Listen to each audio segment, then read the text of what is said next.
এবারের নির্বাচনের রাজনীতিতে এক অনন্য নজির সৃষ্টি করেছে চট্টগ্রামের রাউজান উপজেলার গহিরা ইউনিয়ন।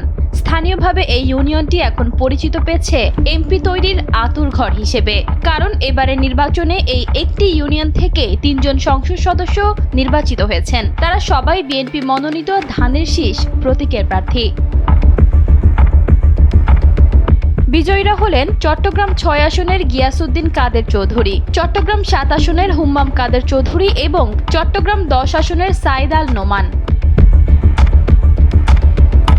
চট্টগ্রাম ৬ আসনে বিএনপির গিয়াসউদ্দিন কাদের চৌধুরী নির্বাচিত হয়েছেন। তিনি ১,১১,২০১টি ভোট পেয়েছেন। তার নিকটতম প্রতিদ্বন্দ্বী ইলিয়াস নুরী মোমবাতি প্রতীকে পেয়েছেন ২৬,৬৯৬ ভোট।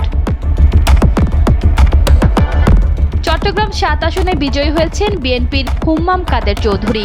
ধানের শীষের এই প্রার্থী পেয়েছেন ১,৩৬৭ ভোট। তার নিকটতম প্রতিদ্বন্দ্বী জামায়াতের দাঁড়িপাল্লার প্রতীকে ডাক্তার ATM রেজাউল করিম পেয়েছেন ৩৮,৬৬৫ ভোট।